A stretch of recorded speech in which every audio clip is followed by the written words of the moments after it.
ಎಷ್ಟೋ ಜನ ಹೆಣ್ಮಕ್ಳಿಗೆ ವೈಟ್ ಡಿಸ್ಚಾರ್ಜ್ ಆಗ್ತಾ ಇರುತ್ತೆ. ಈ ವೈಟ್ ಡಿಸ್ಚಾರ್ಜ್ಗೆ ಬಿಳಿ ಮುಟ್ಟು, ವೈಟ್ ಬ್ಲೀಡಿಂಗ್ ಅಂತ ಎಲ್ಲ ಹೇಳ್ತಾರೆ. ಆದರೆ ಇದು ನಾರ್ಮಲ್ಲ, ಎಬ್ನಾರ್ಮಲ್ಲ, ಇದಕ್ಕೆ ನಾವು ಡಾಕ್ಟರ್ ಹತ್ರ ಹೋಗಬೇಕಾ, ತೋರಿಸ್ಕೋಬೇಕಾ, ಈ ವೈಟ್ ಡಿಸ್ಚಾರ್ಜ್ನ ನೋಡಿಬಿಟ್ರೆ ಡಾಕ್ಟ್ರ್ ಏನು ಅಂದ್ಕೊಳ್ತಾರೆ, ಅಸಹ್ಯ ಆಗುತ್ತಾ ಅನ್ನೋಂತಹ ಕೆಲವೊಂದಿಷ್ಟು ಡೌಟ್ಸ್ ಇರುತ್ತೆ.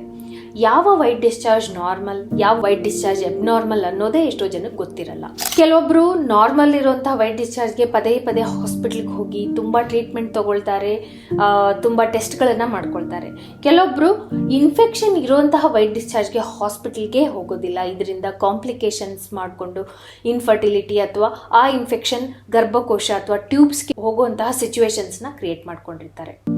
ಸೊ ಈ ವಿಡಿಯೋದಲ್ಲಿ ನಿಮಗೆ ವೈಟ್ ಡಿಸ್ಚಾರ್ಜ್ ಅಂದರೆ ಏನು, ಯಾಕಾಗುತ್ತೆ, ಯಾವ ಟೈಮಲ್ಲಿ ಯಾವ ಥರ ಆದರೆ ನಾರ್ಮಲ್, ಎಬ್ನಾರ್ಮಲ್ ಅಂದರೆ ಹೇಗಿರುತ್ತೆ, ಆ ಎಬ್ನಾರ್ಮಲ್ ಇರುವಂತಹ ವೈಟ್ ಡಿಸ್ಚಾರ್ಜ್ಗೆ ಏನು ಟ್ರೀಟ್ಮೆಂಟ್ ತಗೋಬೇಕು, ಡಾಕ್ಟರ್ ಹತ್ರ ಹೋದಾಗ ಡಾಕ್ಟರ್ ಏನು ನೋಡ್ತಾರೆ, ಹೇಗೆ ನೋಡ್ತಾರೆ, ಯಾವ ಟ್ರೀಟ್ಮೆಂಟ್ ಕೊಡ್ತಾರೆ ಅನ್ನೋದನ್ನು ನಾವು ಈ ವಿಡಿಯೋದಲ್ಲಿ ತಿಳ್ಕೊಳ್ಳೋಣ. ನನ್ನ ಹೆಸರು ಡಾಕ್ಟರ್ ಗೀತಾ ಎಸ್.ಕೆ. ನಾನು ಈ ಯೂಟ್ಯೂಬ್ ಚಾನಲ್ನಲ್ಲಿ mainly women health, gynaecology, infertility, IVF ಬಗ್ಗೆ ಮಾತಾಡ್ತೀನಿ. ಸೊ ಯಾಕೆ ವೈಟ್ ಡಿಸ್ಚಾರ್ಜ್ ಆಗುತ್ತೆ, ನಾರ್ಮಲ್ ವೈಟ್ ಡಿಸ್ಚಾರ್ಜ್ ಯಾಕೆ ಆಗುತ್ತೆ, ಯಾಕೆ ಅಂತಂದ್ರೆ ಗರ್ಭಕೋಶದ ಬಾಯಿ ಮತ್ತೆ ವೆಜೈನಾದಿಂದ ಸತ್ತ ಸೆಲ್ಗಳು, ಬ್ಯಾಕ್ಟೀರಿಯಾಗಳು ಮತ್ತೆ ನಾರ್ಮಲ್ ಆಗಿ ಫ್ಲೂಯಿಡ್ ಹೊರಗಡೆ ಬರ್ತಾ ಇರುತ್ತೆ.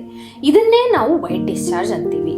ಇದು ಪೀರಿಯಡ್ಸ್ ಪ್ರಕಾರ, ಪೀರಿಯಡ್ ಬರೋಕಿನ ಮುಂಚೆ ಒಂಥರ ಇರುತ್ತೆ, ಪೀರಿಯಡ್ ಬಂದ ಮೇಲೆ ಒಂಥರ ಇರುತ್ತೆ, ಮತ್ತೆ ಮಧ್ಯ ಸೈಕಲ್ ಅಥವಾ ಮಿಡ್ ಸೈಕಲ್ ಅಂತ ಏನಂತೀವಿ ಆ ಟೈಮಲ್ಲಿ ಬೇರೆ ಇರುತ್ತೆ.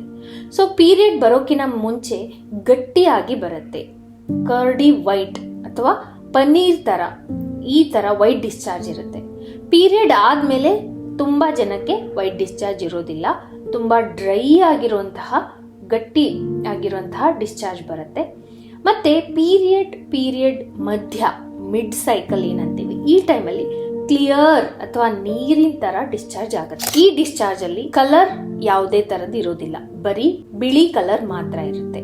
ಮತ್ತೆ ಈ ಡಿಸ್ಚಾರ್ಜ್ ಜೊತೆಗೆ ಸ್ಮೆಲ್ ಇರೋದಿಲ್ಲ, ತುರಿಕೆ ಇರೋದಿಲ್ಲ, ಮತ್ತೆ ಈ ಡಿಸ್ಚಾರ್ಜ್ ಜೊತೆಗೆ ನಿಮಗೆ ಹೊಟ್ಟೆ ನೋವು, ಬೆನ್ನು ನೋವು, ಕಾಲು ಎಳೆತ, ಈ ತರ ಯಾವುದೇ ತರದ ಸಿಂಪ್ಟಮ್ಸ್ ಇರೋದಿಲ್ಲ. ಸೊ ಇದಕ್ಕೆ ನಾವು ನಾರ್ಮಲ್ ವೈಟ್ ಡಿಸ್ಚಾರ್ಜ್ ಅಂತ. ಇನ್ನ ಎಬ್ನಾರ್ಮಲ್ ವೈಟ್ ಡಿಸ್ಚಾರ್ಜ್ ಅಂದ್ರೆ ಏನು, ನೀವು ಯಾವಾಗ ಹಾಸ್ಪಿಟ್ಲಿಗೆ ಹೋಗ್ಬೇಕು ಡಾಕ್ಟರ್ ಹತ್ರ ತೋರಿಸ್ಕೊಳ್ಳಕ್ಕೆ ಅಂತಂದ್ರೆ, ಈ ವೈಟ್ ಡಿಸ್ಚಾರ್ಜ್ ಯಾವಾಗ್ಲೂ ಕಾನ್ಸ್ಟೆಂಟ್ ಆಗಿರುತ್ತೆ. ಪೀರಿಯಡ್ ಬರಲಿ ಬರ್ದೇ ಇರಲಿ, ಮಿಡ್ ಸೈಕಲ್ ಆಗಲಿ, ಈ ವೈಟ್ ಡಿಸ್ಚಾರ್ಜ್ ಕಂಟಿನ್ಯೂಸ್ ಇರುತ್ತೆ.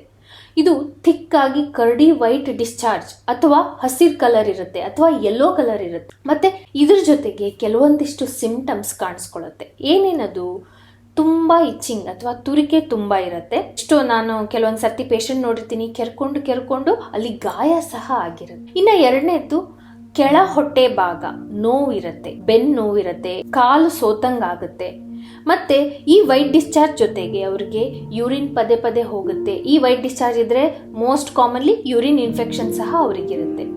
ಸೊ ಯೂರಿನ್ ಪದೇ ಪದೇ ಹೋಗುತ್ತೆ, ಯೂರಿನ್ ಮಾಡ್ತಿರ್ಬೇಕಾದ್ರೆ ಬರ್ನಿಂಗ್ ಅಥವಾ ಉರಿ ಇರುತ್ತೆ. ಯೂರಿನ್ ಮಾಡಿದಾಗ್ಲೂ ಅವರಿಗೆ ಕಂಪ್ಲೀಟ್ ಆಗಿ ಯೂರಿನ್ ಮಾಡಿದೀನಿ ಅನ್ನೋಂತಹ ಫೀಲಿಂಗ್ ಇರೋದಿಲ್ಲ, ಪದೇ ಪದೇ ಹೋಗ್ಬೇಕು ಅಂತ ಅನ್ಸುತ್ತೆ. ಗಂಡ ಹೆಂಡತಿ ಸೇರುವಾಗ್ಲೂ ಸಹ ಅವ್ರಿಗೆ ನೋವು ಬರುತ್ತೆ.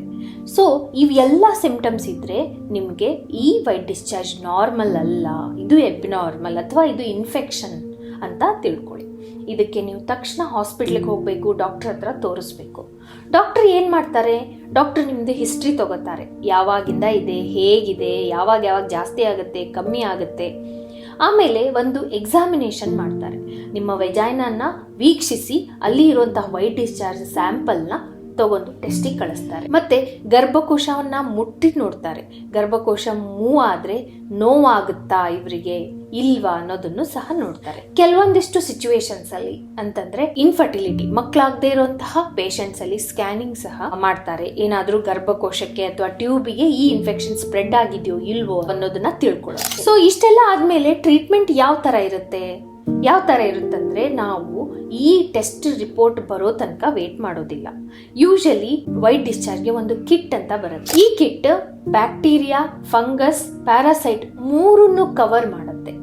ಆ ಮೂರನ್ನು ಸಾಯಿಸುವಂತಹ ಆಂಟಿಬಯೋಟಿಕ್ ಇರುವಂತಹದ ಕಿಟ್ಟೇ ಬರುತ್ತೆ. ಈ ಕಿಟ್ನ ಕರೆಕ್ಟ್ ಆಗಿ ತಗೊಂಡಾಗ ನಿಮಗೆ ವೈಟ್ ಡಿಸ್ಚಾರ್ಜ್ ಸಂಪೂರ್ಣವಾಗಿ ಕ್ಯೂರ್ ಆಗುತ್ತೆ. ಇನ್ನು ಲಾಸ್ಟ್ಲಿ ಈ ವೈಟ್ ಡಿಸ್ಚಾರ್ಜ್ ಇನ್ಫೆಕ್ಷನ್ ಆಗುವಂತಹದ್ದನ್ನ ಹೇಗೆ ತಡೆಯೋದು?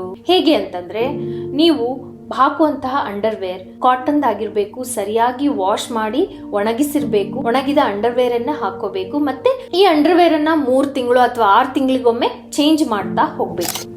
ಇನ್ನ ಎರಡನೇದಾಗಿ ವೆಜೈನಾನ ಕ್ಲೀನ್ ಮಾಡೋದು. ಎಷ್ಟೋ ಜನ ಸೋಪಲ್ಲಿ ತೊಳ್ಕೊತಾರೆ, ವೆಜೈನಲ್ ಡ್ಯೂಷಿಂಗ್ ಲಿಕ್ವಿಡ್ ಸಿಗುತ್ತೆ, ಅದನ್ನೆಲ್ಲ ಯೂಸ್ ಮಾಡ್ಕೊಳ್ತಾರೆ. ಇದು ಒಂದು ತಪ್ಪು ಕಲ್ಪನೆ. ವೆಜೈನಾದಲ್ಲಿ ಇರುವಂತಹ pH ಇಂದ ಬ್ಯಾಕ್ಟೀರಿಯಾ, ಫಂಗಸ್, ಪ್ಯಾರಾಸೈಟ್ ಗ್ರೋತ್ ಆಗೋದಿಲ್ಲ. ಆ pH ನೀವು ಕ್ಲೀನ್ ಮಾಡೋದ್ರಿಂದ ಆಲ್ಟರ್ ಆಗುತ್ತೆ. ಆಲ್ಟರ್ ಆದ್ರೆ ಮತ್ತೆ ಇನ್ಫೆಕ್ಷನ್ ಸ್ಟಾರ್ಟ್ ಆಗುತ್ತೆ. ಇನ್ನ ನೆಕ್ಸ್ಟ್, ಕೆಲವೊಂದ್ಸರ್ತಿ ಹಸ್ಬೆಂಡ್ಗೆ ಇರುವಂತಹ ಇನ್ಫೆಕ್ಷನ್ ವೈಫ್ಗೆ ಟ್ರಾನ್ಸ್ಫರ್ ಆಗ್ತಾ ಇರುತ್ತೆ.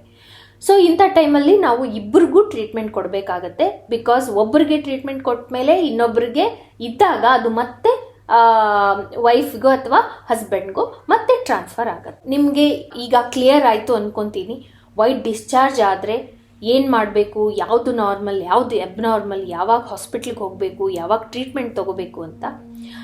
I hope this video helped you. ನಿಮ್ಗೆ ಇನ್ನೂ ಏನಾದರೂ ಜನರಲ್ ಡೌಟ್ಸ್ ಇತ್ತಂದರೆ ಕಮೆಂಟ್ಸಲ್ಲಿ ಹಾಕಿ, ನಾನು ಅವುಗಳಿಗೆ ರಿಪ್ಲೈ ಮಾಡ್ತೀನಿ. ಪರ್ಸ್ನಲ್ ಅಡ್ವೈಸನ್ನು ಕೊಡೋದಿಲ್ಲ.